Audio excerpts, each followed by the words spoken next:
Welcome back, my beautiful friends. It's been a while since I've done a read aloud, so I thought that would be kind of fun. This is one of my very favorites. And I want to say that I have permission from Aladdin, publisher, to read this book out loud to you. And this story is called Silvester and the Magic Pebble, and it's by William Steig. And this book won a Caldecott Medal.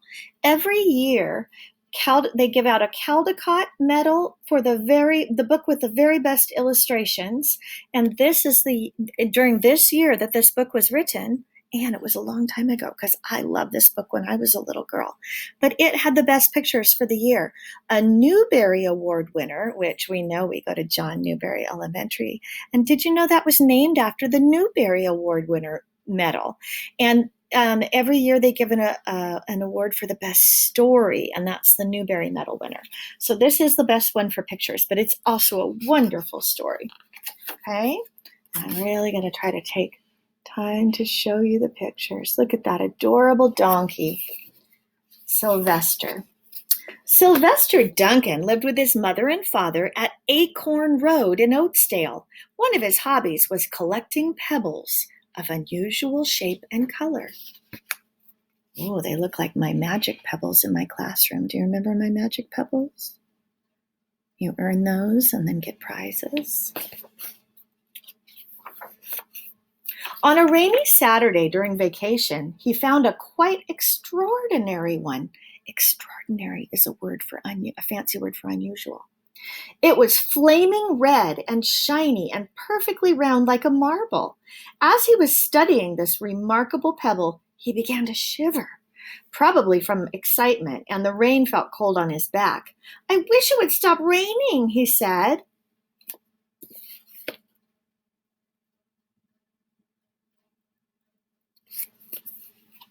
To his great surprise, the rain stopped. It didn't gradually stop as rains usually do. It ceased. When something ceases, it's just all of a sudden stops. The drops vanished on the way down. The clouds disappeared and everything was dry and the sun was shining as if rain had never even existed. Look at the difference. So here, it's just pouring down rain, and he makes a little wish with this pebble, and all of a sudden, look at what happens. It's like there was never any rain at all. In all his young life, Silvester had never had a wish gratified so quickly. It struck him that magic must be at work, and he guessed that the magic must be in the remarkable-looking red pebble, where indeed it was. To make a test, he put the pebble on the ground and said, "I wish it would rain again." Nothing happened. But when he said the same thing, holding the pebble in his hoof, a hoof is like a donkey's foot. So when he said the same thing again, holding the pebble in his hoof, the sky turned black. There was lightning and a clap of thunder, and the rain came shooting down.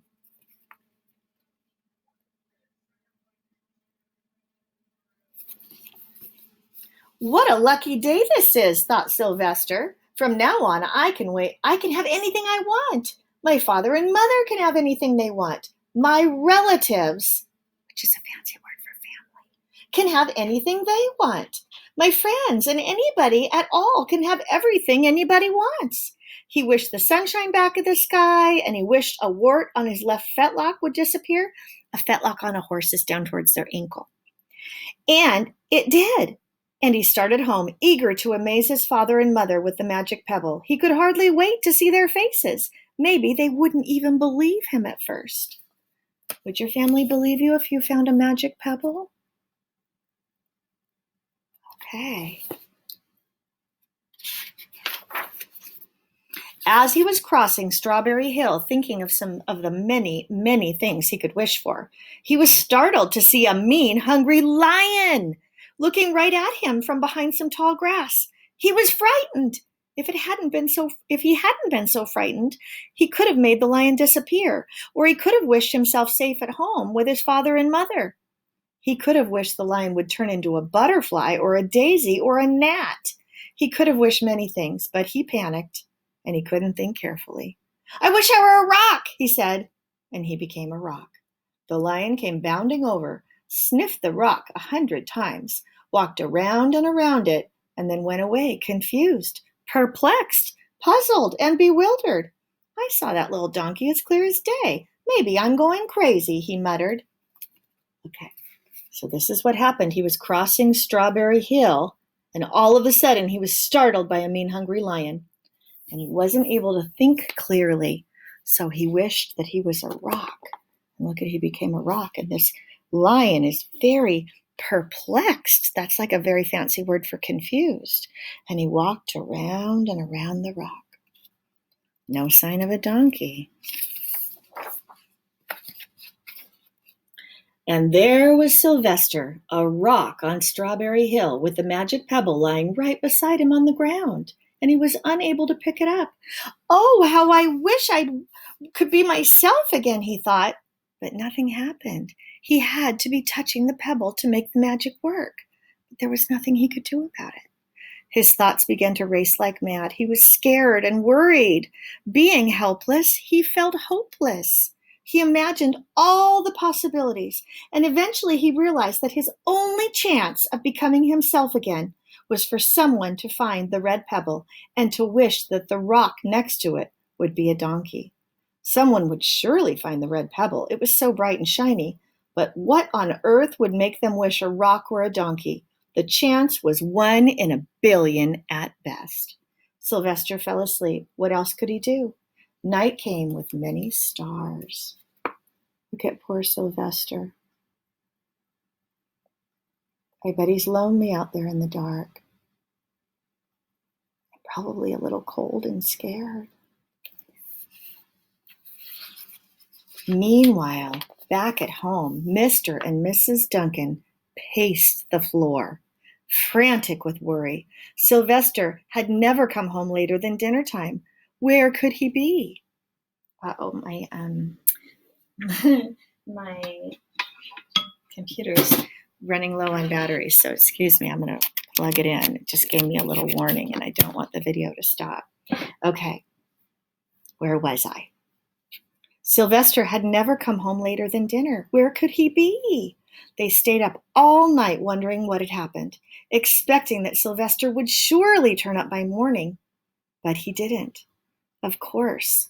Mrs. Duncan cried a lot, and Mr. Duncan did his best to soothe her. Both longed to have their dear son with them. I will never scold Silvester again as long as I live, said Mrs. Duncan, no matter what he does. At dawn, they went about inquiring all of the neighbors. Oh, they're frantic with worry. Oh my goodness, look at here how sad and worried they are looking out the window. They probably think something terrible has happened to him. And that's kind of fun. So the Duncans are a family of donkeys, and look at their neighbors. They have a family of chickens and a pig next door. That's kind of fun. We know this is fiction because animals don't really live in houses, do they? They talked to all the children, the puppies, the kittens, the colts, the piglets. No one had seen Silvester since the day before yesterday. They went to the police. The police could not find their child.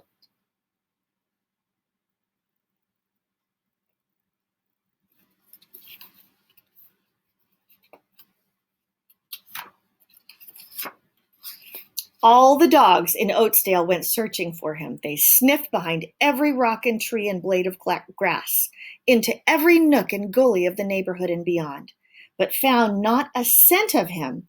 They even sniffed the rock on Strawberry Hill, but it smelled like a rock. It didn't smell like Silvester.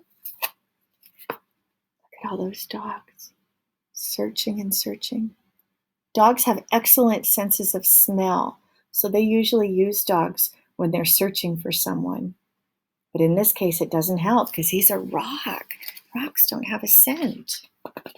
After a month of searching the same places over and over again and inquiring of the same animals over and over again, Mr. and Mrs. Duncan no longer knew what to do. They concluded that something dreadful must have happened to their son, and they probably would never see their son again, though all this time he was less than a mile away. They tried their best to be happy, to go about their usual ways, but their usual ways included Silvester, and they were always reminded of him. They were miserable. Life had no meaning for them anymore. Oh, they're just distraught, just so sad, missing their precious boy. Night followed day, and day followed night over and over again. Silvester on the hill woke up less and less often. When he was awake, he was only hopeless and unhappy.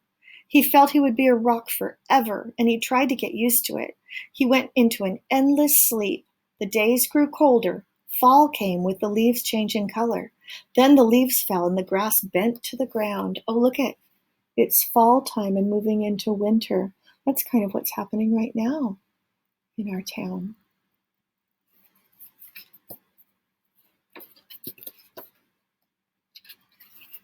Then it was winter. The winds blew this way and that. It snowed. Mostly the animals stayed indoors, living on the food they had stored up. One day a wolf sat on the rock that was Silvester and howled because he was hungry. Look at, he's up there on Silvester and he doesn't even know he's standing on the rock that is really a donkey. Then the snows melted. The earth warmed up in the spring sun and things budded. When things bud, when flowers bud, they're like this, and then when they open up, they become big flowers. Leaves were on the trees again. Flowers showed their young faces. This is Miss Castillo's favorite time of the year. I love summer too, but spring is my very favorite because it's been such a long winter and I appreciate the sunshine and flowers so much. One day in May, Mr. Duncan insisted that his wife go with him on a picnic. Let's cheer up, he said. Let us try to live again and be happy, even though Silvester, our angel, is no longer with us. They went to Strawberry Hill. Mrs. Duncan sat down on the rock. The warmth of his own mother sitting on him woke Silvester up from his deep winter sleep. How he wanted to shout, Mother, Father, it's me, Silvester, I'm right here. But he couldn't talk. He had no voice. He was stone dumb, which means that he couldn't speak at all. Oh my goodness, can you imagine what Silvester must be feeling to have his mom and dad right there so close and he can't talk or move? I wonder what's going to happen next. I'm very excited about this. Mr. Duncan walked aimlessly about while Mrs. Duncan set out the picnic food on the rock.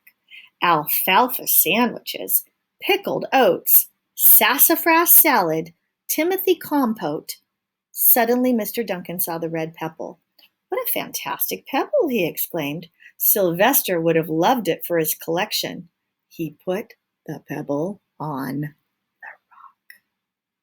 They sat down to eat. Silvester was now wide awake as a donkey that was a rock could be.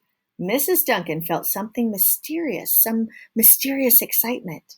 You know, Father, she said suddenly, I have the strangest feeling that our dear Silvester is alive and not very far away.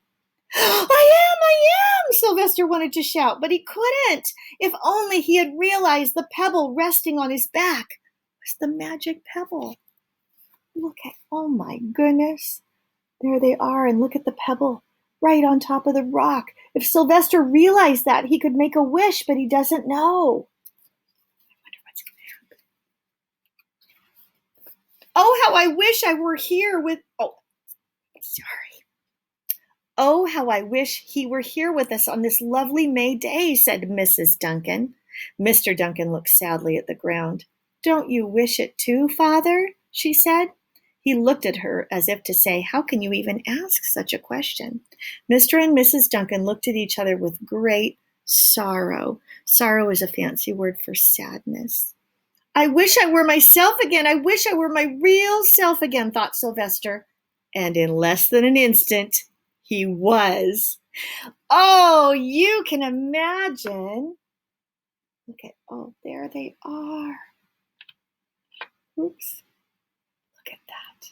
Oh my gosh, and look at what happened to the picnic. It's falling all over the ground. You can imagine the scene that followed. The embraces. And embrace is a fancy word for hug. The kisses, the questions, the answers, the loving look, and fond exclamations. When they eventually calmed down a bit and had gotten home, Mr. Duncan put the magic pebble in an iron safe. Someday they might want to use it, but really, for now, what more could they wish for? They had all they wanted. They had their family back again. Isn't that a beautiful story? So I would like for you to write to me about what you think of this story. What do you think? What would you do if you had a magic pebble? What would you wish for? And how would you be careful not to get into trouble like Silvester did? So I don't know if you know how to email me, but you can go to the John Newbery School web page and click under staff and find my name and my email address. And I would love it if you wrote me a letter about what you thought of Silvester and the magic pebble and what you would do if you got a magic pebble that had magic wishes. For today, goodbye, friends. I miss you guys. Talk to you soon.